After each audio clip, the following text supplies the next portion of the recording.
ہم ہماری قوم مزار کے اطراف میں بیٹھے ویسے نشیڑی گنجیڑی بھنگیڑیوں کو سمجھتے کہ مجذوب آدمی ہے، لوگ باضابطہ ان کے پاس بیٹھ کے ان کی خدمت پیر دباتے ہیں، ہم نے دیکھا ہے باضابطہ، میری اپنی نظروں نے دیکھا۔ ایک صاحب نے یوں کیا، مجھ سے کہا کہ میرے ہاتھ میں کیا ہے، تو دیکھا لونگ تھا، پھر انہوں نے اس کے اوپر کچھ پڑھا، پھر ٹوپی رکھی، ٹوپی کے اندر ڈالا اور کہا اس میں جو ہے اسے نکال دو، تو ٹوپی میں ہاتھ ڈال کے جب نکالا گیا تو سیب بن چکا تھا، میرے نظروں کے سامنے ہوا۔ سٹے جو کھیلتے ہیں نا، ان سٹوں کے نمبر ایسے سے پوچھے جاتے ہیں، اور وہ بابا یہ سب بھی بتا رہا ہو، کوئی وہ بابا بھی ویسی ہوتا ہے، اگلا پکڑا کوئی ہوتا ہے، کچھ بھی بولتا ہے وہ، تو وہی چوکے چھکے لگاتا اور کوئی لگ بھی جاتا ہے۔ تو کہا کہ اب اگر اس کا کہا ہوا صحیح ہو گیا تو اب وہ تو فقط مجذوب نہیں رہا، وہ تو مجذوبوں کا بھی سردار ہو گیا۔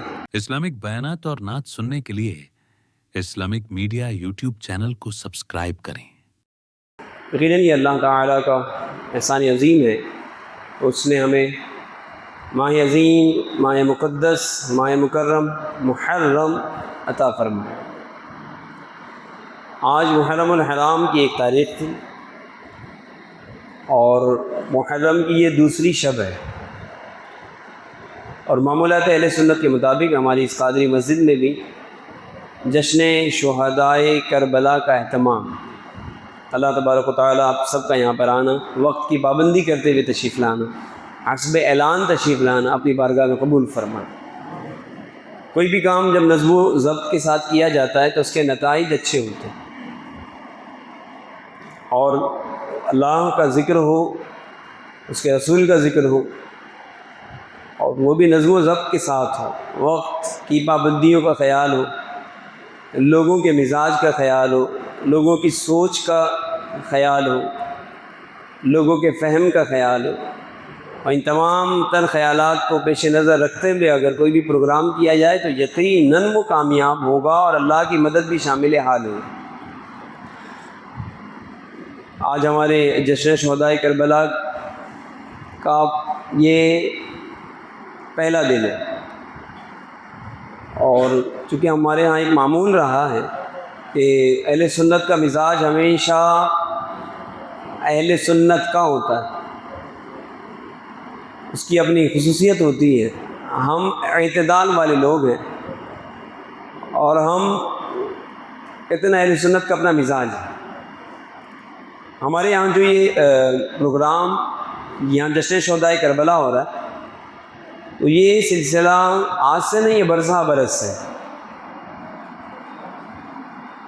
اور جشن شہدائے کربلا کرنے کا جو یہ ہمارے ہاں ایک انداز ہے کہ ہم ابتداءً اللہ تبارک و تعالیٰ کی حمد، پھر رسول پاک صلی اللہ علیہ وآلہ وسلم کی عظمت و شان کا بیان، خلفائے راشدین کا بھی بیان کرتے ہیں، اور پھر شہدائے کربلا کا بیان، اور پھر بتدریج وہ پورا معرکہ کربلا تک بیان ہوتا ہے۔ ایسا کرنے کی وجہ کیا ہے؟ بعض افراد اس پر اعتراض کرتے ہیں، اور اعتراض کرنے والے بھی یہ خالص اہل سنت کے نہیں ہوتے، یا تو یہ روافظ ہوتے ہیں یا روافظ سے متاثر ہوتے ہیں۔ وہ یہ کہتے ہیں کہ جب محفل شہدائے کربلا کی ہے تو 10 دن شہدائے کربلا کا تذکرہ کیوں نہیں ہوتا، 10 دن انہی کا تذکرہ کیا جائے۔ تو یہ جو انداز دیکھا اور پایا جاتا ہے کہ آخر کے 3، 4، 5 دن خصوصاً ان کا ذکر ہوتا ہے، اور اس سے پہلے خلفائے راشدین کا ذکر ہوتا ہے، اور خلفائے راشدین کے ذکر سے پہلے نبی پاک کا ذکر خیر، ازواج مطہرات کا ذکر خیر، اللہ تبارک و تعالیٰ کی حمد و ثنا۔ یہ آخر کیوں؟ اس کی وجہ یہ ہے کہ یوں بھی جو کام اللہ کے نام سے شروع نہیں کیا جاتا وہ ادھورا و نامکمل رہ جاتا ہے، اور ہم جو کچھ ہیں سب سے پہلے اللہ کے بندے، اللہ تبارک و تعالیٰ کو ماننے والے، اللہ کے بندے، اس کا ذکر کرتے ہیں۔ کلمہ طیبہ کا جو پہلا جز ہے اس میں ہم اللہ تبارک و تعالیٰ کے ایک ہونے کی گواہی دیتے ہیں، رب کے بندے ہیں۔ تو ہم اہل سنت پر ایک اعتراض یہ بھی تھا کہ یہ لوگ فقط نعت خوانی کرتے ہیں، رسول پاک کی عظمت و شان کا بیان کرتے، اللہ کا ذکر تو کرتے نہیں، اللہ کی عظمت و شان کا بیان نہیں کرتے، یہ کہ اعتراض تھا ہم پر۔ تو اس اعتراض کا بھی یہ دفعیہ ہے، یعنی اس اعتراض کو دور کیا جاتا ہے کہ ہم اللہ تبارک و تعالیٰ کا ذکر، اس کی عظمت و شان کا بیان ضرور کرتے ہیں۔ تو محرم کے پہلے دن اللہ تبارک و تعالیٰ کی عظمت و شان کا بیان ہوتا ہے، دوسرے دن رسول پاک صلی اللہ علیہ وآلہ وسلم کی عظمت، آپ کے نعت، آپ کی صفات، آپ کی خوبیوں، آپ کے معجزات کا بیان. پھر نبی پاک صلی اللہ علیہ وآلہ وسلم کی مقدس ازواج مطہرات، ان کا بھی بیان کرتے ہیں. اور پھر ان کا بیان کرتے ہوئے پھر ہم خلفائے راشدین، خلیفہ اول سیدنا صدیق اکبر، فاروق اعظم، عثمان غنی، مولا مشکل کشا، علی المرتضیٰ، پھر سید کائنات فاطمۃ الزہرا، آپ کا ذکر خیر، اور اس کے بعد سیدنا امام حسن اور سیدنا امام حسین، اور پھر مارکے کربلا کا یہ بیان ہوتا ہے. پوری دنیا میں یہی انداز ہے، اور اس انداز کے رکھنے کی وجہ یہی ہے کہ ہمارا انداز سب سے الگ تھلگ ہو، اور ہمارے اس انداز سے بھی عقیدہ اسلام کا بیان ہو جائے، عقائد اسلام کا بیان ہو، نظریات اہل سنت کا بیان ہو جائے. تو اس وجہ سے ہمارا یہ انداز ہوا کرتا ہے. میں نے دوران خطبہ قرآن کریم کی بڑی مشہور و معروف آیت کریمہ، تو اگرچہ عوام میں معروف نہ ہو، لیکن بڑی زبردست، بڑی معنی خیز اور بہت اہم ترین وہ آیات ہیں جس کی تلاوت کا میں نے شرف حاصل کیا. ارشاد ہوا، من یتق اللہ یجعل لہ مخرجا، اور جو اللہ تبارک و تعالیٰ سے ڈرے، اللہ تبارک و تعالیٰ اس کے لیے راستے بنا دیتا ہے، اس کے لیے راستے نکال دیتا ہے. وَيَرْزُقْهُ مِنْ حَيْثُ لَا يَحْتَسِبُ، اور اللہ تبارک و تعالیٰ اسے بے شمار رزق عطا فرماتا ہے، ان گنت رزق عطا فرماتا ہے. اور پھر ارشاد ہوا، وَمَنْ يَتَوَكَّلْ عَلَى اللَّهِ فَهُوَ حَسْبُهُ، اور جو اللہ تبارک و تعالیٰ پر بھروسہ کرے تو اللہ تبارک و تعالیٰ اس کے لیے کافی ہے. ایک وظیفہ ہے اور بہت ہی مجرب، بہت ہی اہم ترین. آج کے اس پروگرام میں آپ نے اس وظیفے کو بھی لینا، اسے یاد کر لینا، اس کو عمل میں لانا. اور قرآن کریم کی آیت کریمہ ہے، حسبنا اللہ ونعم الوکیل، نعم المولا ونعم النصیر. اس کے فضائل بھی میں بیان کروں گا، اور اس طور پر آپ فضیلتیں سن لیں گے کہ آج کے بعد یہ وظیفہ آپ کے معمولات میں داخل ہو جائے انشاءاللہ، اور اس کی فوائد کا بیان ہوگا. لیکن اس کے فوائد کے بیان سے پہلے کچھ ایسی باتیں بھی بیان ہوگی کہ آپ کو اندازہ ہو جائے گا کہ یہ وظیفے کتنے اہم ہیں. ہمارے خلفائے راشدین میں ایک عظیم ترین خلیفہ سیدنا فاروق اعظم رضی اللہ تعالی عنہ گزرے. ان کے بیان سے پہلے میں عرض کروں، جنگ احد کا موقع تھا، احد کی جنگ ہوئی کفار و مشرکین اور مومنین کے درمیان. احد میں اسلام کو فتح نصیب ہوئی، اسلام فاتح ہوا. نبی پاک صلی اللہ علیہ وآلہ وسلم سے ہم کلام ہوئے حضرت سیدنا ابو سفیان. یہ کون ہے؟ سیدنا میرے معاویہ کے والد سیدنا ابو سفیان، عظیم صحابی، رسول فتح مکہ کے وقت یہ اسلام لائے تھے. تو حضرت ابو سفیان رضی اللہ تعالی عنہ نبی پاک صلی اللہ علیہ وآلہ وسلم سے مخاطب ہوئے اور عرض کرتے ہیں، محمد صلی اللہ علیہ وآلہ وسلم تیار رہیے گا، آئندہ سال مقام بدر پر ہماری ایک جنگ ہوگی، اس کے لیے ابھی سے آپ تیاری کریں. یعنی ایک چیلنج دیا. تو انہوں نے چیلنج دیا تو نبی پاک صلی اللہ علیہ وآلہ وسلم نے ان کے چیلنج کو قبول فرمایا کہ ٹھیک ہے ہم تیار رہیں گے. اور یوں دیکھتے ہی دیکھتے سال گزر گیا. جب سال گزر گیا اور وہ دن تشریف لانے لگے کہ جس سے متعلق ایک وعدہ ہوا تھا کہ مومنین اور مشرکین کے درمیان جنگ ہونی، یہاں مسلمانوں نے اس کی تیاری شروع کر دی. وہاں کفار و مشرکین پر اللہ تبارک و تعالیٰ نے خوف طاری کر دیا، ان کے دلوں پر ایک ڈر طاری ہوا، خوف طاری ہوا. اور پھر حضرت ابو سفیان جو اب تک اسلام نہیں لائے تھے، انہوں نے سوچا کہ کسی صورت سے یہ جنگ ٹل جائے، یہ جنگ ٹل جائے اور ہم اس سے باز رہیں. تو اب سوچا کہ اس کو ٹالنے کی صورت کیا بنے. خبر تو اسے تھی کہ جب نبی آخر الزماں فرما چکے کہ ہم نے تمہارا چیلنج قبول کیا، تو اس کا مطلب پھر مومنین و مسلمان تیاری کر رہے ہوں گے. تو لیکن ان کے دلوں پر اللہ تبارک و تعالیٰ نے خوف طاری کر دیا. تو ان لوگوں نے دیکھا کہ ایک شخص مکے کی طرف جا رہا ہے، اسے جا کر انعام و اکرام کا لالچ دے کر یہ کہا کہ تم جاؤ اور مکے جا کر کچھ ایسی گفتگو کرو مسلمانوں کے درمیان کہ وہ ہم سے، ہمارے لشکر سے، ہماری تیاریوں سے، ہمارے اسلحے سے ڈر جائیں اور وہ جنگ سے باز آ جائیں، اور اگر تم اس میں کامیاب ہو گئے تو ہم آپ کو مزید انعام و اکرام دیں گے. یہ شخص گیا اور اس نے جانے کے بعد صحابہ کرام علیہ رضوان سے ملاقات کی. اور صحابہ کرام علیہ رضوان سے مل کر کہنے لگا کہ کیا تیاریاں جاری ہیں؟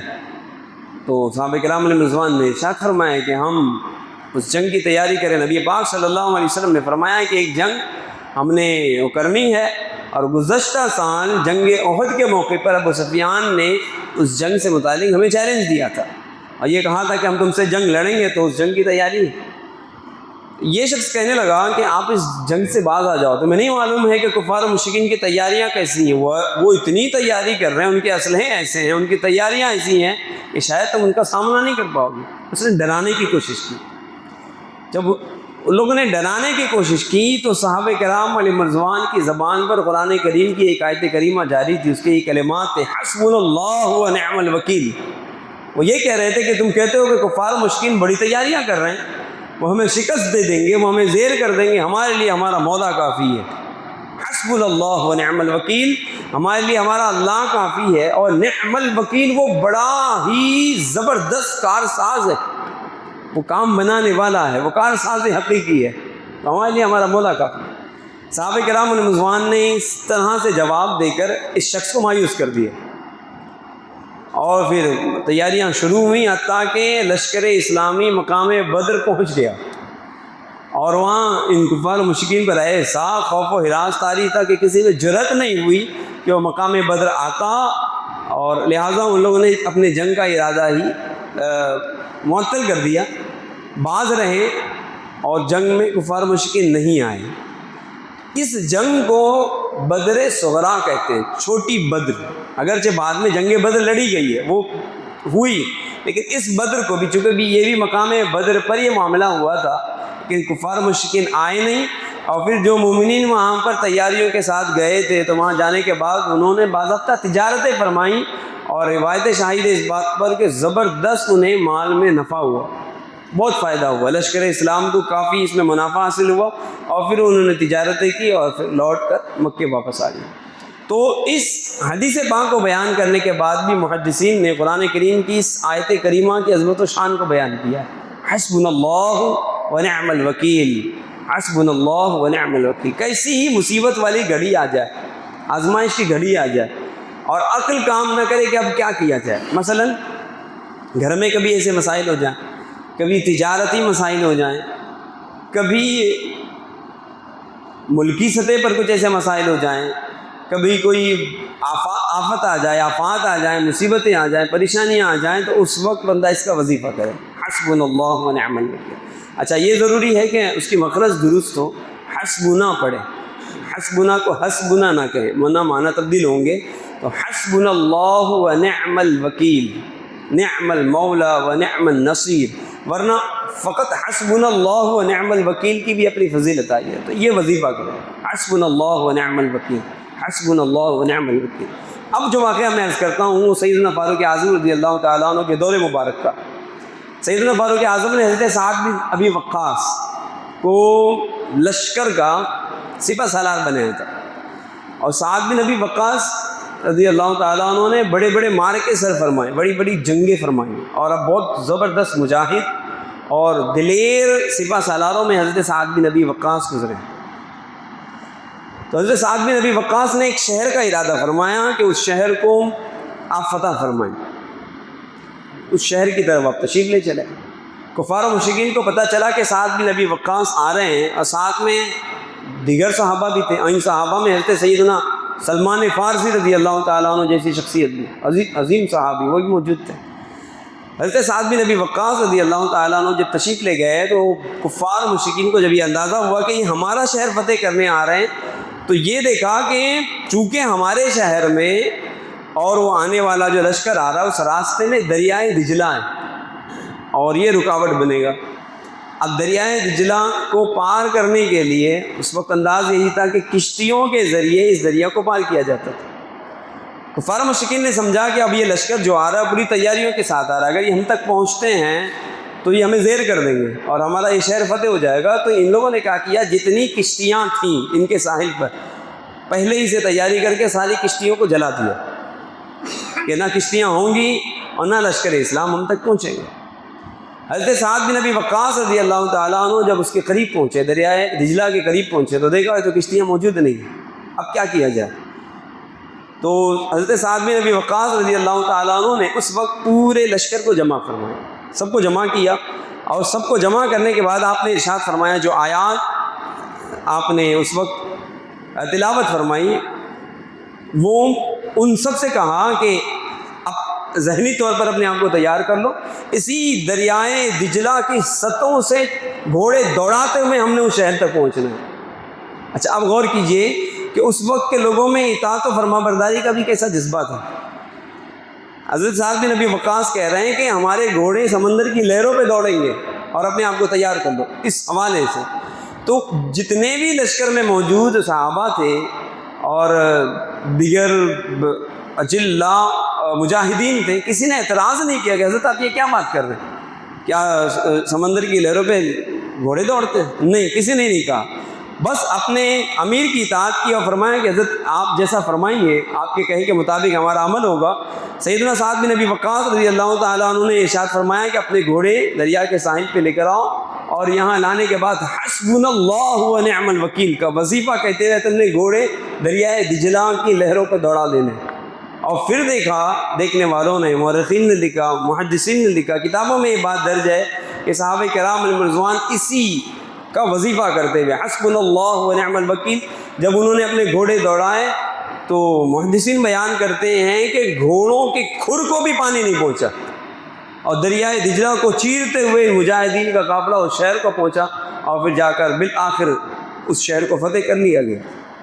تو وہاں پر بھی اس وظیفے یعنی حسبنا اللہ و نعم الوکیل، قرآن کریم کی اس آیت کریمہ کی عظمت و شان کا ظہور ہوا کہ ایک تو اس میں کہ صحابہ کرام علیہ رضوان کا جذبہ دیکھیں، ان کا یقین دیکھیں، ان کا اعتماد دیکھیں، ورنہ کیا قرآن کریم کی آیتیں ہمارے سامنے نہیں ہوتی، وظیفے ہمارے سامنے نہیں ہوتے، لیکن ہمارا یقین اور اعتقاد بہت جلدی متزلزل ہوتا ہے، لوگوں کی باتیں سن کر، لوگوں کے تجربات سن کر، لوگوں کی کہی ہوئی باتوں کو سن کر ہم بہت جلدی کہتے ہیں نا آگے پیچھے ہو جاتے ہیں، جبکہ مومن کی شان کیا ہونی چاہیے؟ پوچھیے ڈاکٹر اقبال سے، انہیں علامہ اقبال بھی کہا جاتا ہے، یقین محکم عمل پہم محبت فاتح عالم، جہاد زندگانی میں یہ ہے مردوں کی شمشیر۔ تو مومن کی شان یہ ہوتی ہے، مومن جس قدر اس کے اندر یقین محکم ہوگا نا، اس قدر اس کا ایمان مضبوط ہوگا، اور جب یقین محکم ہو، ایمان مضبوط ہو، تو پھر بڑے سے بڑا معرکہ فتح کیا جا سکتا ہے، اور یہ مومن ہی کی شان ہوتی ہے۔ آپ جب بھی اسلام نے جنگیں لڑی ہیں تو مجاہدین کی زبان پر ایک ہی الفاظ، یہی الفاظ رہے ہیں کہ تم کیا سمجھتے ہو کہ ہم موت سے ڈرتے ہیں؟ ہم موت سے نہیں ڈرا کرتے ہیں، ہم تو وہ ہیں کہ ہم تو پیدا ہی ہوتے ہیں مرنے کے لیے، اور ہمیں موت سے نہ ڈراؤ، ہم جام شہادت نوش کرنے والے لوگ ہیں، اور ہمیں تو شہادت کا فلسفہ سمجھایا گیا ہے کہ شہادت وہ ہے کہ یہاں مجاہد اللہ تبارک و تعالیٰ کی راہ میں قربان ہوتا ہے، وہاں جنت میں اس کا استقبال کیا جاتا ہے، تو ہم موت سے ڈرا نہیں کرتے۔ یہ شروع سے شان رہی ہے صحابہ کرام علیہ رضوان کی بھی، اور آج بھی فی زمانہ بھی جہاں بھی اسلام ہے اور مجاہدین اسلام لڑتے ہیں تو ان کی زبانوں پر یہی کلمات ہوتے ہیں کہ موت سے ڈر تو کفار و مشرکین کو ہوا کرتا ہے، وہ اس لیے کہ دنیا ان کی جنت ہے نا، ہماری جنت تو ہماری منتظر ہے، ہماری جنت تو آخرت، ہم تو ویسے بھی قید خانے میں ہیں، اور قید خانے سے قیدی آزاد ہونا چاہتا ہے، قید خانے میں آزادی رہنا نہیں چاہتا، مطلب جو قیدی ہوتا ہے وہ رہنا نہیں چاہتا، اسے پتہ ہوتا ہے کہ اس میں ہم نے رہنا نہیں، کیونکہ یہ ہمارا مستقل ٹھکانہ نہیں، ہم نے یہاں سے کچھ کر جانا۔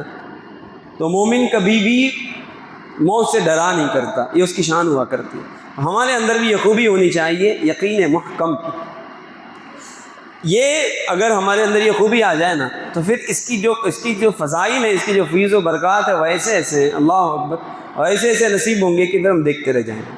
آج بھی اس کا ظہور ہے، اب میں آسان کر کے اس بات کو سمجھاتا ہوں۔ جیسے کہ آج بھی دوران جمعہ میں نے اس بات کو بیان کیا کہ بہت ساری باتیں ہیں جو مسلمانوں کے درمیان غلط فہمی کی صورت میں، جیسے انگریزی میں کہیں گے مسکنسیپشن، اور لوگوں کے ذہنوں میں ایسا راسخ ہو جاتا ہے کہ لوگ چھوڑنا بھی چاہتے ہیں تو نہیں چھوڑتے ہیں ڈر کے مارے کہ اگر چھوڑا تو کہیں کچھ ہو نہ جائے۔ پتہ ہوتا ہے، علماء سمجھا رہے تھے کہ یہ کام غلط ہے، مگر اس کو کرنے سے چھوٹنے کے لیے، اس کو کرنے سے باز آنے کے معاملے میں ڈر رہے ہوتے ہیں کہ کہیں ایسا نہ ہو۔ اچھا ہوتا یہ ہے کہ کبھی کبھی شیطان کا عمل دخل اس میں ہوتا ہے، مثال کے طور پر شریعت مطہرہ نے اس بات کی اجازت نہیں دی ہے کہ عورتیں کسی مزار پہ حاضری دیں، ٹھیک ہے، اس کی اجازت نہیں، عورتوں کو مزارات اولیاء پہ حاضری کی اجازت نہیں، نہ اس طرح کی کسی منت کی اجازت ہے کہ کوئی عورت کسی مزار پر حاضری دے، شریعت مطہرہ اسے سختی کے ساتھ منع کر۔ اب بعض عورتوں میں اس طرح کی سوچ پائی جاتی ہے کہ جب بھی ہمارے ہاں کوئی بچہ پیدا ہوتا ہے تو ہم اس بچے کو لے کر فلاں بزرگ کی بارگاہ میں حاضری دیتے ہیں۔ مثال کے طور پر ہم مسعود غازی کی بارگاہ میں حاضری دیتے ہیں، اور جانے والی کون؟ بچے کی ماں ہوتی ہے، یا بچے کی دادی ہوتی ہے، یا نانی، یا پھوپھی، یا خالہ، یا گھر کا کوئی اس طرح کی کوئی خاتون ہوتی ہے، وہ لے کر جاتی ہے۔ اب جب ان کو یہ سمجھایا جاتا ہے کہ نہیں، اور خواتین کو، عورتوں کو مزارات اولیاء پر حاضری کی اجازت نہیں ہے، تو وہ یہ کہتی ہیں کہ بھئی ٹھیک ہے، آپ کا مسئلہ اپنی جگہ پر، لیکن سالہ سال سے معمول ہے، اور کہیں اس بچے کو ہم نہیں لے گئے اور کچھ ہو گیا تو اس کے ذمہ دار آپ ہو۔ اب اگلا ڈر جاتا ہے کہ یار اتنی بڑی ذمہ داری کون لے گا، اگر کچھ ہو جائے تو اگلا کہتا ہے بھئی یہ تو جو کرنا وہ کرو، پھر مجھ سے نہ پوچھو۔ اس طرح سے کہہ کر یہ بندہ اپنے قدم پیچھے کرتا ہے، لیکن یہ شخص بھی شبہ میں آیا تو ضرور۔ جو خاتون نے کہا کہ بھئی کچھ ہو گیا تو اس کا ذمہ دار کون، تو یہ جو صاحب نے قدم پیچھے ہٹائے اور یہ کہہ کر بھی بھئی پھر میں کچھ نہیں کہتا، تو اس کا مطلب کہ یہ بھی کنفیوز تو ہوئے ضرور۔ اور اگر ان کے اندر بھی یقین کامل ہوتا، کہتے ہیں یقین مستحکم ہوتا، تو وہاں یہ اسٹینڈ لیتے کہ آپ پہ نہیں جانا ہے، کچھ نہیں ہوگا۔ اچھا، ہوتا یہ ہے کہ ایسے موقعوں پر نا شیطان بھی اپنے مکر و فریب کرتا ہے، اور واقعی جب اس طرح کی کوئی صورت پائی جاتی ہے تو کچھ ہو بھی جاتا ہے۔ مثال کے طور پر اچانک ہوا کوئی شیشہ ٹوٹ کے گر گیا، کوئی گھر کی قیمتی شے گر گئی، یا بچہ باہر نکلا تھا اور اچانک اس کو چوٹ لگ گئی، تو کہا دیکھو تم نے ذرا سا خیال کیا، نیت تبدیل کی، دیکھو نقصان ہو گیا۔ اب پتہ چلا یہ جو ہمارے یہاں پہ بہت ساری رسمیں پائی جا رہی اور آج تک ہے نا، اس کے نہ چھوٹنے کی وجہ یقین محکم کا نہ ہونا، اعتقاد کی کمزوری، توکل کی کمزوری، اللہ تبارک و تعالیٰ پر ایک بندے کا جو اعتماد اور یقین ہونا چاہیے اس کی کمزوری، اس کی بہت بڑی ایک وجہ ہے۔ اب ایسے موقعوں پر یہ جو کمزوری ہمارے اندر سے دور کیسے ہو، اور واقعی اس وقت روئے زمین پر اگر مسلمان اس کمزوری کو اپنے اندر سے دور کر دے، بہت ساری شرعی خرابیاں ہمارے معاشرے سے، ہمارے گھروں سے نکل جائیں، لیکن یہاں کوئی سٹینڈ لیتا نہیں، سب ڈر رہے ہیں ان کو۔ اس میں ایسے موقعوں پر کہ جب اس طرح کے حالات پیدا ہو جائیں اور کوئی ٹھوس قدم اٹھانا پڑے، تو ایسے میں دیکھا جاتا ہے کہ جنہیں بہت نیک پرہیزگار سمجھا جاتا ہے، ان 10 میں سے کوئی ایک ہوتا ہے جو ڈٹ کر کھڑا ہو جاتا ہے، کہاں وہ یہ کہتا ہے نہیں، جو میں کہہ رہا ہوں جو حکم شریعت ہے وہ ہو کر رہے گا، لہٰذا کوئی اس طرح کی غلط رسم نہیں ہوگی۔ اور پھر دیکھا جاتا ہے کہ اس کی برکتیں ہوتی ہیں اور ان گھروں سے اس طرح کی رسومات بد ختم ہو جاتی ہیں۔ اب مثال دیتا ہوں میں امام اہل سنت اعلیٰ حضرت عظیم البرکت کی، چھوٹی سی عمر تھی آپ کی، اور بریلی شریف جیسا مقدس ہے، بریلی شریف میں ایک مجذوب گزرے ہیں، اور ان کا باقاعدہ کتابوں میں کئی واقعات ان سے منسوب ہیں۔ نام تھا ان کا، عوامی نام تھا، عوام نے ان کا نام رکھ دیا تھا دھوکے شاہ، دھوکے شاہ لوگ کہا کرتے تھے، اور دھوکے شاہ تھے، واقعی وہ مجذوب تھے۔ مجذوب ولایت کی ایک قسم ہے، وہ یہ ولی ہی ہوتے ہیں، یہ بھی یاد رکھیں، یہ ولی ہوتے ہیں، بس یہ ہے کہ اللہ تبارک و تعالیٰ کی یاد میں یہ ایسے محو ہو جاتے ہیں کہ انہیں اپنا ہوش نہیں رہتا، اور ان سے شریعت کا قلم اڑ جاتا ہے۔ یہ مرفوع القلم ان معنوں کر ہو جاتے ہیں کہ اب ان پر شریعت کا قلم نہیں چلتا، چونکہ یہ ہوش میں نہیں ہوتے، جو ہوش میں نہ ہو وہ کیا نہ کرے، ایسے مجذوب ہوتے ہیں۔ اچھا، اب بات آئی ہے تو یہ بھی میں آپ کو عرض کر دوں کہ ہر مزارات کے اطراف میں میلا کچیلا جو شخص بیٹھا ہوا ہے اور الٹی کوٹ پٹانگ حرکتیں کر رہا ہے، الٹی سیدھی باتیں کر رہا ہے، وہ مجذوب ہو یہ ضروری نہیں ہے۔ اب ہماری قوم مزار کے اطراف میں بیٹھے ویسے نشیڑی گنجیڑی بھنگیڑیوں کو سمجھتے کہ مجذوب آدمی ہے، لوگ باضابطہ ان کے پاس بیٹھ کے ان کی خدمت پیر دباتے ہیں۔ ہم نے دیکھا ہے بڑے بڑے اور وہ بھی کاروباری لوگ، تاجر لوگ، دیکھنے میں لگتے ہیں کہ یہ کوئی اچھے لوگ ہوں گے، باقاعدہ ان کی خدمت کر رہے ہوتے ہیں، اور ہمیں پتہ ہوتا ہے کہ یہ جو شخص بیٹھا ہوا ہے یہ کوئی مجذوب وغیرہ نہیں ہے، یہ بس ایسا ہی ہے، یا تو وہ کوئی عامل ہے یا وہ سفلی کا عامل ہے، اور عموماً ایسے لوگ سفلی کے عامل ہوتے ہیں۔ سفلی ایک جادو کی قسم، اور سفلی کے عامل جو ہوتے ہیں وہ نظر بندیاں کرتے ہیں. مثال کے طور پر آپ کو کئی جگہ پہ مزارات پہ ایسے لوگ نظر آئیں گے, وہ چاقو یوں گلے میں یوں مارا تو ادھر سے نکل گئی, آنکھ نکال دی, پتہ نہیں کیا کچھ کر رہے ہیں. ہماری تو طبیعت بھی ان کو دیکھنے کی نہیں کرتی, لیکن ایسا ہوتا ہے. حتیٰ کہ آپ بارگاہ غریب نواز میں بھی پہنچیں گے تو عین مین دروازے کے قریب بھی اس طرح کے تماشے ہوتے ہیں. ایسا میں نے محسوس کیا کہ ایسا کچھ ہو رہا ہے, میں نے دیکھا نہیں اور ہم دیکھتے بھی نہیں. ان تمام چیزوں کو دیکھنے کی شریعت مطالعہ اجازت بھی نہیں دے گی. تو یہ نظر بندی ہوتی ہے, ٹھیک ہے. اور یہ تو کوئی بھی کر سکتا ہے, کفار و مشرکین بھی کر سکتا ہے. اس کو میں بہت زیادہ, یہ باقاعدہ میرا ایک عنوان بن سکتا ہے. میں بات اب جو سمجھانا چاہتا ہوں وہ یہ کہ ہر میلہ کچیلا شخص مجذوب نہیں ہوتا, ٹھیک ہے. مجذوب ہوتے ہیں, مگر میری خود کی الحمدللہ ملاقات ہے, میں ملا ہوں ایسوں سے. لیکن یہ بھی یاد رکھیں, اگر کسی شخص کے متعلق پتہ چل جائے کہ یہ مجذوب ہے نا, تو پھر اس کے پیچھے بھی نہ پڑیں آپ. یعنی اس کے پیچھے پڑ جانا اور سوچنا کہ حضرت سے دعا لے لوں, میں حضرت سے کچھ اپنے مسئلے عرض کر دوں, حضرت میرے مسائل حل کر دیں. اگر آپ ان کے پیچھے پڑیں گے نا تو پھر ان کی برکت سے بھی محروم ہو جائیں گے. ایسے لوگ جو ہوتے ہیں عوام سے دور ہوا چاہتے ہیں, وہ اس علاقے کو ہی چھوڑ دیں گے, وہ وہاں سے غائب بھی ہو جائیں گے. اب یہ آپ کے لیے مطلب بہت بڑی محرومی. تو لہٰذا اگر کوئی مجذوب ملے تو پھر اس کے لیے شریعت کا حکم یہ ہے, علماء نے جو مشورہ دیا کہ اس کو اس کے حال پہ چھوڑ دے. از خود کبھی وہ آپ پر کوئی کرم کی نگاہ کر دے تو کر دے, نہ اسے چھیڑنے جائے نہ اسے کچھ بولنے جائے. کیوں کہ وہ ہمہ وقت اللہ کے ذکر میں مشغول ہوتا ہے. آپ کا جا کر اسے چھیڑنا اور کچھ باتیں کرنا, یا یہ گویا ان کو اللہ کے ذکر سے غافل کرتا ہے, اور ایسے میں وہ ناراض ہوتے ہیں. اور اسی لیے اس طرح کے جو مجذوب وغیرہ ہوتے ہیں نا, اس میں بعض ہوتے ہیں کہ وہ گالیاں دیتے ہوئے سنائی دیتے, پتھر مار دیتے, بگا دیتے, بے عزت کر دیتے, ذلیل کر دیتے کرتے. مگر جو مجذوب ہوتا ہے وہ ہوتا ہے. میں پھر کہتا ہوں, ہر پاگل مجذوب نہیں ہوتا. اور فی زمانہ مجذوب پہچاننا ہے کہ مجذوب کون ہے, تو کسی عالم دین سے گواہی لے لیجیے گا. کوئی اس زمانے میں کوئی مفتی صاحب ہو, کوئی عالم کہہ دے کہ ہاں یہ مجذوب ہے, تب تو اس کو مجذوب مانیے گا. اس کے علاوہ کوئی اس طرح کو اگلا بگلا دکھ جائے تو اس کو پاگل ہی سمجھیے گا, مجذوب نہیں. لہٰذا اس سے نہ جا کر کچھ ملنا ہے, نہ اس سے یہ پوچھنا ہے بابا تجارت کرنے جا رہا ہوں, کل میٹنگ ہے, سودا کروں کہ نہ کروں. وہ بولے ہاں کر لے تو پھر کر لیا, نہیں تو پھر نہیں. اور اس میں بھی پتہ چلا ان صاحب کو بھی ابھی کچھ پیسے بھی پیش کیے جاتے ہیں. کہا بابا بس آپ بتا دیں کرنا کیا ہے, وہ بابا جو کہہ دیں پھر وہ یہ کر گزرے گا. یہ اس طرح کی صورتیں پائی جاتی. بلکہ معاذ اللہ خیر کرے, یہاں تو لوگ لاٹری کے نمبر پوچھتے ہیں ان سے. پھر آپ کو بتاؤں یہ سٹے جو کھیلتے ہیں نا, ان سٹوں کے نمبر ایسے سے پوچھے جاتے ہیں.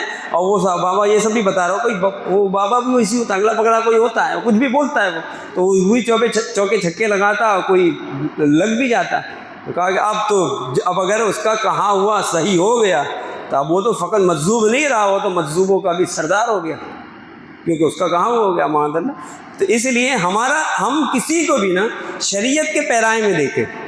ہمارے نزدیک معیار شریعت ہونا چاہیے.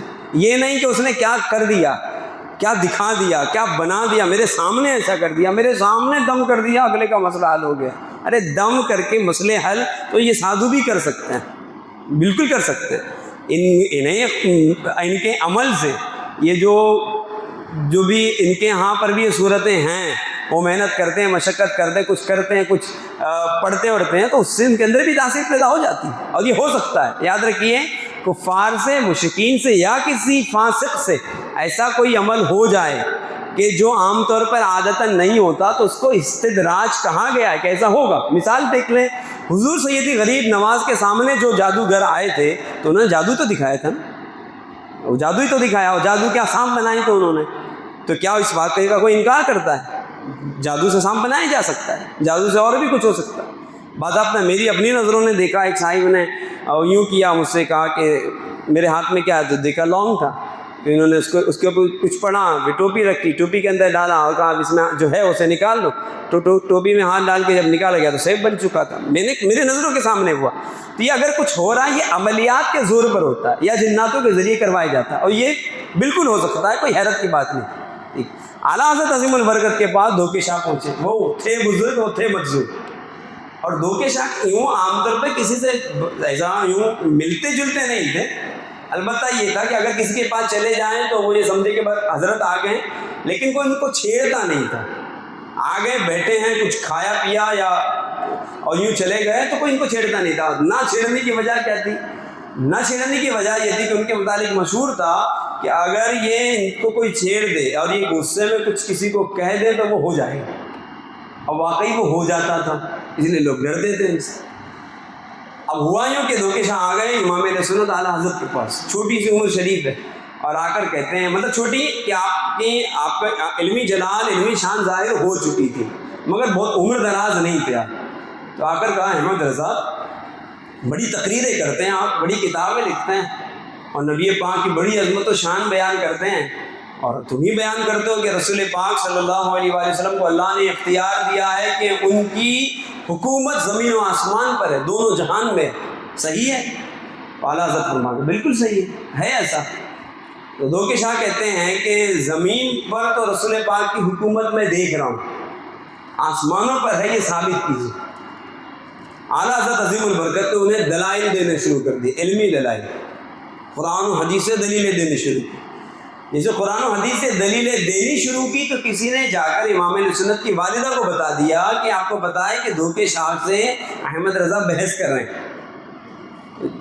اب اعلیٰ حضرت کی والدہ کو پتہ چلا، جیسے ہی پتہ چلا کہ فوراً سارے کام چھوڑ کر وہ دوڑی اور امام اہل سنت کی طرف آئیں۔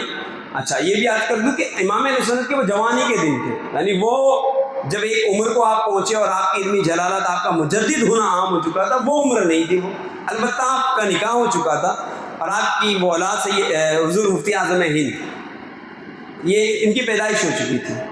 تو اعلیٰ حضرت عظیم البرکت کے پاس والدہ آئیں اور کہا کہ احمد رضا کیا کر رہے ہیں آپ؟ کہا کہ امی یہ دھوکے شاہ آئے ہیں اور مجھ سے اس طرح سے سوال پوچھ رہے ہیں، اور لہٰذا یہ مجھ سے کہہ رہے ہیں کہ رسول پاک کی عظمت و شان اور حکومت آسمان میں ثابت کرو، لہٰذا میں ثابت کر رہا ہوں۔ آپ نے کہا کہ بیٹا آپ کو نہیں پتہ ہے کہ ان سے بحث نہیں کی جائے گی، یہاں یہ گفتگو ہو رہی کہ دھوکے شاہ وہاں سے چلے گئے۔ کہا بیٹا آپ مجھ سے بحث کیوں کر رہے ہیں؟ آپ کو نہیں پتہ ہے کہ دھوکے شاہ سے کوئی بحث کر لے تو اس کا نقصان ہو جاتا ہے۔ یہ گفتگو ہو رہی تھی کہ خبر آئی کہ حضور مفتی اعظم ہند چھت سے نیچے گر پڑے، مصطفیٰ رضا چھت سے گر گئے۔ جیسی خبر آئی تو والدہ نے سر پر ہاتھ رکھ لیے، کہا بیٹا میں نے آپ کو منع نہیں کیا تھا کہ آپ بحث نہ کرتے، لو ہو گیا، نہ ہونے کا ہو گیا۔ اعلیٰ حضرت عظیم البرکت کی شان دیکھے، کوئی یوں ہی احمد رضا نہیں ہوا کرتا۔ اعلیٰ حضرت عظیم البرکت جہاں تھے وہیں تشریف فرما گئے، بیٹھ گئے۔ ہونا تو یہ چاہیے تھا کہ بیٹا وہ بھی مفتی اعظم ہند جیسا، مصطفیٰ رضا جیسی اولاد وہ گر گئی ہو تو دوڑ کے جاتا، ایک والد تو دوڑ کے جاتا کہ دیکھو میرے بیٹے کی حالت کیا ہے۔ اعلیٰ حضرت عظیم البرکت وہیں تشریف فرما ہوئے اور فرمایا امی آپ کہہ رہے ہیں کہ ان سے بحث کی وجہ سے، دھوکے شاہ سے بحث کی وجہ سے اگر یہ ہوا تو سن لیں امی، آپ کی خدمت میں عرض گزار ہوں میں کہ اگر رسول پاک کی عظمت آسمانوں میں ثابت کرنے سے مصطفیٰ رضا قربان ہوتے ہو تو ایک نہیں 1000 مصطفیٰ رضا قربان ہو جائیں، احمد رضا یہاں سے ٹلے گا بھی نہیں، آپ ہلے بھی نہیں وہاں سے، وہیں کھڑے رہے، وہیں تشریف فرما رہے۔ تھوڑی دیر ہوئی کہ دھوکے شاہ واپس آئے اور کہا کہ جاؤ مصطفیٰ رضا کو کچھ نہیں ہوا۔ تو پھر اٹھا کے لانے والوں نے دیکھا کہ آپ زمین پہ تو گرے تھے لیکن آپ کو نہ کوئی چوٹ لگی تھی اور نہ ہی آپ زخمی ہوئے۔ یہاں پر یہ بیان کرنے والے نے یہ بیان کیا کہ اعلیٰ حضرت عظیم البرکت کا یقین دیکھیں، تو ان کا اعتقاد تو دیکھیں، یقین محکم تو دیکھیں، یہ ہم سب کے اندر ہونا چاہیے۔ دیکھا امام اہل سنت اعلیٰ حضرت عظیم البرکت کے اس یقین کی برکتوں کا پھر ظہور ایسا ہوا کہ آج یہ واقعہ موجود ہے اور اس کو بیان کرنے والوں نے اپنی بڑی بڑی تصنیفوں میں اس واقعے کو بیان کیا، اور اسے بیان کرنے کے بعد یہ لوگوں کو سمجھانے کی کوشش کی ہے کہ کاش کہ ہمارے اندر ایسا یقین محکم دعاؤں پر ہو، بزرگان دین کی شخصیات جو ان سے ہمارے نسبت ہے اس پر ہو، قرآن و حدیث میں اللہ اس کے رسول کے کیے گئے وعدوں پر ہو، وظائف کی تاثیر پر ہو۔ ہماری جو دعائیں قبول نہیں ہوتی نا، ان دعاؤں کے قبول نہ ہونے کی ایک بہت بڑی وجہ اس کی قبولیت کے حوالے سے ہمارا جو اعتقاد ہے نا وہ ڈگمگ رہتا ہے، پتہ نہیں قبول ہوگی کہ نہیں ہوگی۔ تو یاد رکھیے گا، باضابطہ کتابوں میں علماء نے لکھا ہے کہ اگر آپ کوئی دعا کریں اور دل میں خوف ہو کہ پتہ نہیں قبول ہوگی کہ نہیں ہوگی تو وہ قبول نہیں ہوگی۔ ہمیشہ جب بھی دعا مانگیں اس یقین کے ساتھ مانگیں کہ ہم دعا مانگ رہے ہیں، ہماری دعاؤں کو، ہماری صداؤں کو ہمارا رب کریم سن رہا ہے، وہ قبول فرمائے گا۔ اور اس کا وعدہ ہے نا، ادعونی استجب لکم، مجھ سے دعا کرو میں قبول کروں گا۔ تو اب یہ محرم کی ایک تاریخ گزری اور یہ بیان کرنے کی ایک وجہ ہے، ایک تو یہ کہ اللہ تبارک و تعالیٰ کی عظمت و شان کا بیان کہ رب کریم ایسا کارساز حقیقی ہے کہ سارے کاموں کو بنانے والا وہی، بگڑے کاموں کو بنانے والا وہی، اور بڑی سے بڑی مشکل جسے ہم مشکل سمجھ رہے ہوتے ہیں اس کو آسانیوں میں تبدیل کرنے والی ذات اللہ کی ہے۔ بندہ اس پر بھروسہ کرے، اس کی بارگاہ میں فریادی ہو۔ یہاں تک کہ فرمایا گیا کوئی بڑی سے بڑی مشکل بھی آ جاوے تو بندہ یہ خیال کرے مشکل کتنی ہی بڑی ہو اللہ کی قدرت سے بڑی تھوڑی، اللہ کی طاقت سے بڑی تھوڑی ہے، اور رب کریم چاہے گا تو اس کی رحمت کا اس کی قدرت کا ایک اشارہ ہوگا اور مشکل ٹل جائے گی۔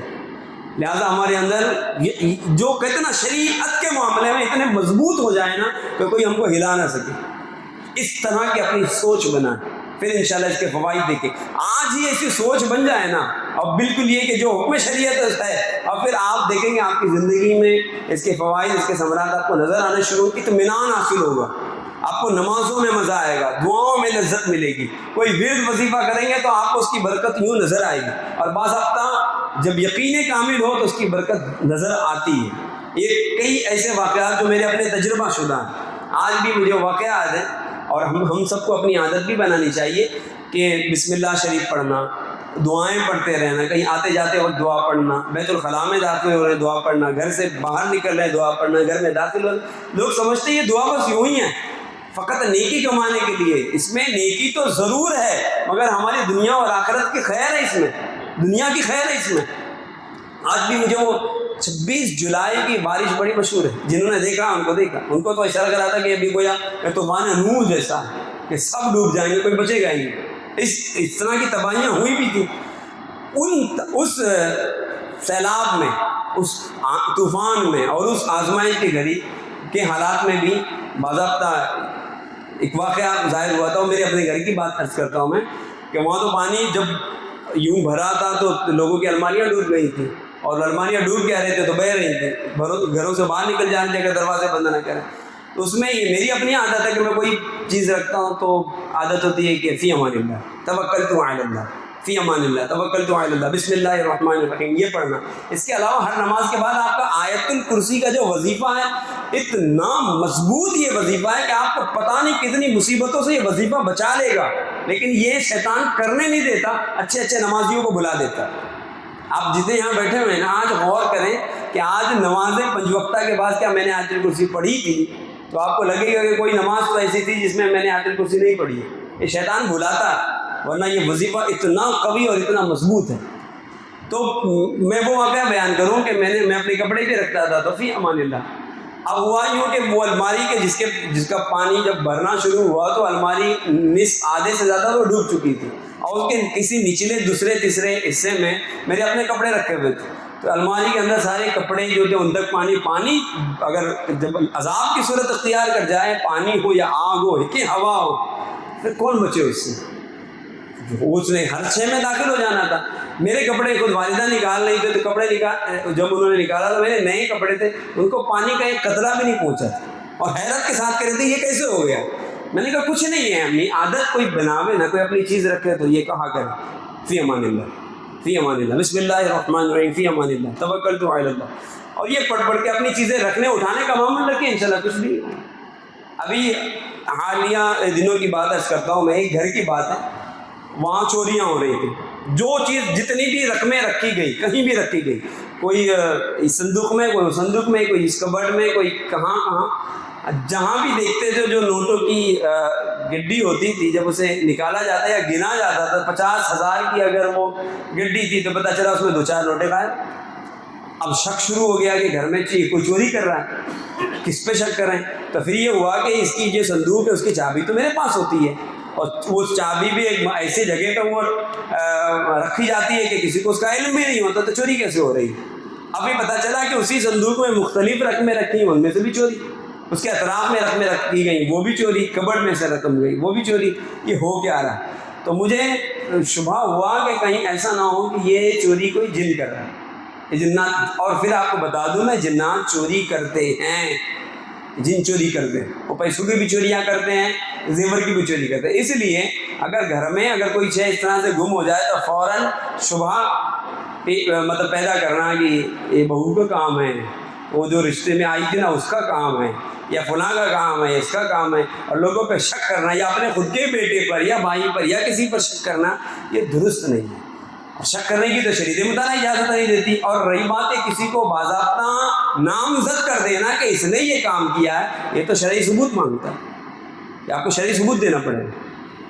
اور شرعی ثبوت کے لیے یہ نہیں کہ کسی عامل نے بتا دیا کہ وہ عامل صاحب کہہ رہے تھے نہیں وہ اس کے نام کا جو پہلا حرف ہے نا وہ فا آتا ہے، تو گھر میں یہ کی تو فخر الدین ہے، تو فخر الدین نے چوری کی ہوگی، وہ اس نے بولا ہے عامل نے. تو یہ عامل کا کہا ہوا بھی دلیل نہیں ہوتا، یہ بھی یاد رکھیے گا. دلیل یعنی شریعت مطالعہ کی دلیل یہ کہ کوئی گواہ ہو جس نے اپنی نظر سے دیکھا ہو کہ ہاں واقعی اس نے چوری کی ہے، ورنہ کسی کو یہ آپ الزام نہیں دے سکتے کہ اس نے چوری کی. اب گھر میں اس طرح کی چوریاں ہو رہی تھیں تو میرا ذہن فوری طور پہ گیا اس کا مسئلہ کیا، یہ معاملہ کیا ہے. تو ایک مخصوص تعویذ رکھی ہوئی تھی، تعویذ کسی ہانڈی میں رکھی ہوئی تھی یا کہیں نیچے دبا کے رکھی گئی تھی. میں نے کہا کہ فوراً وہ تعویذ وہاں سے نکالی جائے اور نکال کر اس کو کسی پانی میں ٹھنڈا کر دیں. وہ تعویذ وہاں سے نکالی گئی، راتوں رات اس تعویذ کو لے جا کر ہانڈی تھی یا کہیں پہ رکھا ہوا تھا اس کو ٹھنڈا کیا گیا. راتوں رات مجھے یاد پڑتا ہے کہ میرے مشورے پر عمل کرتے ہیں، وہ رات کا شاید 12:30 1:30 2 بجے کا ٹائم رہا ہوگا، اس کو ٹھنڈا کیا. وہ دن اور رات کا دن کبھی چوری نہیں ہوئی. وہ چوریاں کون کر رہے تھے؟ جنات کر رہے تھے، اور جن چوری کرتے ہیں. لہٰذا ان سے بھی اگر اپنی چیزوں کی حفاظت کرنی ہے نا تو اس کے لیے بھی عادت اپنی بنائیں. ایک تو ایک آیت الکرسی کا وظیفہ ہو، اور کوئی شعر رکھے نا تو اعوذ باللہ من الشیطان الرجیم بسم اللہ کا معمول رکھے نا. کوئی بھی شے اٹھانی بسم اللہ الرحمن الرحیم، رکھی ہے بسم اللہ الرحمن الرحیم، گھر سے نکل رہے ہیں بسم اللہ الرحمن الرحیم، گھر میں داخل ہو آپ یہ وظیفہ عمل میں تو لائیے. پتہ نہیں کتنے حادثوں سے، کتنی چوریوں سے، کتنی آفتوں سے ہماری حفاظت ہو جائے گی. اور پھر اس کے ساتھ میں یقین کامل بھی ہو کہ پڑھ رہا ہوں اس کا فائدہ ملے گا تو ضرور ملے گا انشاءاللہ. یہ جو بیان کرنا مقصود تھا کہ یقین کامل ہو. امام اہل سنت کی بات ہے، وہ سفر حج، اللہ اکبر کہ سفر حج ہو رہا ہے اور آپ پانی کے جہاز میں سوار ہیں. اچانک یہ ہوا مطلب خبر آئی کہ ہر طرف شور ہے، لوگ ڈر رہے ہیں، لوگ خائف ہیں، موت کا ڈر ہے، گھبرا رہے ہیں. اور کسی نے کلمہ پڑھنا شروع کر دیا، کسی نے وظیفہ پڑھنا شروع کیا. کیا ہو گیا؟ بھائی طوفان آ گیا، سمندر میں طوفان آ گیا. لنگر ڈالے گئے، جو لنگر ڈالے گئے اس کے باوجود بھی جہاز میں جو ہے نا وہ جہاز اسٹیبل نہیں ہے، وہ ہل رہا ہے اور لگ رہا ہے کہ اب جہاز ڈوب جائے گا. تو امام حسن کی والدہ بھی ساتھ میں تھی سفر حج پر. وہ آئیں تو دیکھا کہ اعلیٰ حضرت عظیم البرکت بڑے اطمینان کے ساتھ کچھ تحریری کام کرنے میں مشغول ہے، کچھ لکھ رہے ہیں. تو کہا کہ احمد رضا آپ کو پتہ ہے باہر حالت کیا ہے لوگوں کی؟ طوفان آ چکا ہے سمندر میں، موجیں اپنی طغیانیوں پر ہیں اور عنقریب ہم ڈوب جائیں گے. اعلیٰ حضرت عظیم البرکت نے اپنی والدہ سے کہا کہ امی آپ بے خوف رہیں، ہمارا یہ جہاز نہیں ڈوبے گا، یہ ڈوب ہی نہیں سکتا. تو آپ والدہ کہتی بیٹا آپ کو اتنا زیادہ یقین ہے یہ ڈوبے گا نہیں، وجہ کیا ہے؟ تو اعلیٰ حضرت عظیم البرکت کے ارشادات یہ جملے آپ نے فرمایا کہ مجھے اپنی ذات پہ یقین نہیں ہے، مجھے رسول پاک کے ارشاد پر یقین ہے. کہ رسول پاک نے یہ دعا تعلیم فرمائی ہے کہ یہ دعا پڑھ کر اگر سواری میں سوار ہوا جائے سواری حادثے سے محفوظ رہتی ہے، اور میں نے وہ دعا پڑھ لی ہے، لہٰذا یہ سواری میں حادثہ ہو ہی نہیں سکتا. اور پھر دیکھا گیا تھوڑی دیر کے بعد حادثہ، جو لوگ سوچ رہے تھے کہ حادثہ ہو جائے گا وہ مصیبت ٹل چکی تھی، اور پھر جہاز پھر اپنی منزل کی طرف رواں دواں. تو یہ یقین دیکھا آپ کی والدہ نے اعلیٰ حضرت عظیم البرکت کا، ایسا یقین. اور پھر بتاتے ہیں کہ شاید ایسے ہی موقع پر امام اہل سنت نے بارگاہ رسالت میں فریاد کی تھی، آنے دو یا ڈبو دو اب تو تمہاری جانب، آنے دو یا ڈبو دو اب تو تمہاری جانب، کشتی تمہیں پہ چھوڑی لنگر اٹھا دیے ہیں، کشتی تمہیں پہ چھوڑی لنگر اٹھا دیے ہیں. ہم سب اپنا ذہن بنا لیں کہ ہمیں جب حکم شریعت پتہ چل گیا نا تو اس پر پہاڑ کی طرح قائم ہو جائے. نیت کر لیں کہ انشاءاللہ جب بات حکم شریعت کی ہوگی تو نہ کسی افواہ کو سنیں گے، نہ کسی ریت کسی رسم کو سنیں گے، نہ کسی بڑے بوڑھے کی بات جو شریعت کے خلاف ہوگی اسے سنیں گے. عمل اس پر ہوگا جو شریعت نے کہا ہوگا، بس حکم شریعت پر عمل ہوگا انشاءاللہ. اور پھر رہی بات اس وظیفے کی تو میں آپ کو کچھ احادیث مبارکہ سناتا ہوں اور اس کے بعد اس وظیفے کو آپ نے عمل میں لانا ہے. اور اس وظیفے سے متعلق ارشادات ایسے ہیں اللہ اکبر کہ آپ دنگ رہ جائیں گے. شاید آپ نے اس سے پہلے نہ سنا ہو. یہی وہ وظیفہ حسبنا اللہ و نعم الوکیل، اس کو ایک دوسرے کلمے کے ساتھ بھی پڑھا جاتا ہے، حسبی اللہ و نعم الوکیل، دونوں درست ہیں. حسبنا اللہ کے الفاظ تو قرآنی ہیں اور حسبی اللہ کے الفاظ بھی احادیث میں مذکور ہیں، خود پڑھے گئے ہیں، صحابہ نے پڑھے ہیں. حسبی اللہ، دونوں کے ترجمے پر توجہ رہے. حسبنا اللہ ہمارے لیے ہمارا اللہ کافی ہے. حسبی اللہ مجھے میرا اللہ کافی ہے. یہ جو یا ہے یہاں پہ یہ واحد متکلم کی ہے اور جو نا ہے وہ جمع متکلم کا ہے. فرق اتنا ہی ہے، ورنہ وظیفے کا معنی یہی ہے حسبی اللہ ہو یا حسبنا اللہ. اب اس کے فضائل میں بیان کرتے ہیں حضرت سیدنا ابو دردہ رضی اللہ تعالیٰ عنہ کی ایک روایت حدیث پاک سنیں. فرماتے ہیں جب بندہ صبح و شام 7 مرتبہ یہ وظیفہ پڑھ لے، 7 دفعہ پڑھنا ہے. حسبی اللہ لا الہ الا اللہ علیہ توکلت وہو رب العرش العظیم، یہ قرآن کریم کی آیت ہے. حسبی اللہ لا الہ الا ہوا، حسبی اللہ لا الہ الا ہوا. اب میرے ساتھ دہرانے، حسبی اللہ لا الہ الا ہوا، حسبی اللہ لا الہ الا ہوا علیہ توکلت وہو رب العرش العظیم، علیہ توکلت وہو رب العرش العظیم،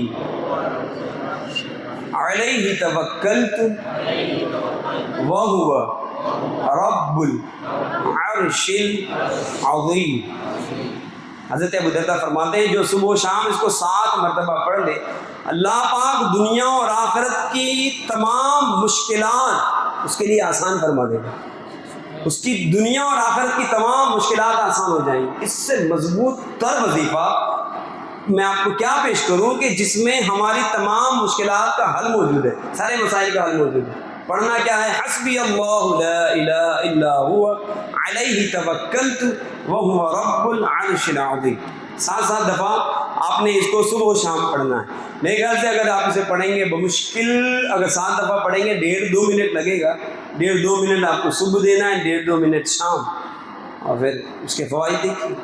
یہ اس کے علاوہ انہی الفاظ سے ملتا جلتا ایک وظیفہ وہ یہ ہے، نبی پاک صلی اللہ علیہ وآلہ وسلم سے پہلے کے برگزیدہ نبی حضرت سیدنا یوسف علیہ السلام، ان کو بھی جب کنویں میں ڈالا گیا نا تو روایت میں ہے کہ جب آپ کو کنویں میں ڈالا گیا تو آپ نے پڑھا تھا حسبنا اللہ و نعم الوکیل. اس وظیفے کو بھی پڑھنا ہے. کیا میں نے پڑھا؟ حسبنا اللہ و نعم الوکیل. آپ نے پڑھا حسبنا اللہ و نعم الوکیل، یعنی مجھے اللہ کافی ہے اور وہ بڑا کارساز ہے. کتابوں میں لکھا ہے اس کنویں کا پانی نمکین تھا، حضرت یوسف کے اسی وظیفے کی برکت سے پانی میٹھا ہو گیا اور پھر اس کنویں میں آپ رہے تھے، بعد میں آپ کو اس کنویں سے نکالا گیا تھا. تو آپ کا بھی وظیفہ کیا تھا؟ حسبنا اللہ و نعم الوکیل. حضرت ابراہیم علیہ السلام کو جب نارے نمرود میں داخل کیا جا رہا تھا اس وقت حضرت ابراہیم کی زبان پر یہی الفاظ تھے حسبنا اللہ و نعم الوکیل. اللہ تبارک و تعالیٰ نے پھر ایسا کرم فرمایا کہ نارے نمرود گلزار میں تبدیل ہو گئے. اس وقت بھی آپ نے یہی وظیفہ پڑھا تھا حسبنا اللہ و نعم الوکیل. اس کے علاوہ پیارے آقا صلی اللہ تعالیٰ علیہ وآلہ وسلم کے ارشادات میں بھی کئی مقامات پر یہی وظیفہ حسبنا اللہ و نعم الوکیل موجود ہے. اس کے اپنے فضائل کتابوں میں درج ہیں. علامہ سیوطی شافعی نے حدیث پاک ذکر کی کہ رسول ذیشان صلی اللہ علیہ وآلہ وسلم نے ارشاد فرمایا جو یہ پڑھے حسبی اللہ و نعم الوکیل امان لکل خائف کے الفاظ ہیں. فرماتے ہیں جو یہ پڑھے حسبی اللہ و نعم الوکیل، پڑھنا ہر خوف زدہ کو امن عطا فرما دیتا ہے، اس کو امان نصیب ہو جائے گی، ہر خوف سے اسے امان نصیب ہو جائے گی. اس کو یہ پڑھنا ہے حسبی اللہ و نعم الوکیل. تو کبھی حدیث پر عمل کرتے ہوئے یہ پڑھنے حسبی اللہ و نعم الوکیل، اور کبھی قرآن کریم کی اس آیت کریمہ پر عمل فرمانے حسبنا اللہ و نعم الوکیل. اور اس میں تعداد شرط نہیں ہے، اول آخر درود شریف پڑھتے ہوئے چلتے پھرتے حسبنا اللہ و نعم الوکیل، حسبنا اللہ و نعم الوکیل پڑھیے اور تصور میں رکھے کہ اللہ اس وظیفے کی برکت سے میری یہ مشکل ٹال دے، یہ پریشانی دور کر دے۔ اللہ نے چاہا اس وظیفے کی برکت سے وہ پریشانی دور ہو جائے گی، مصیبتیں ٹل جائیں گی۔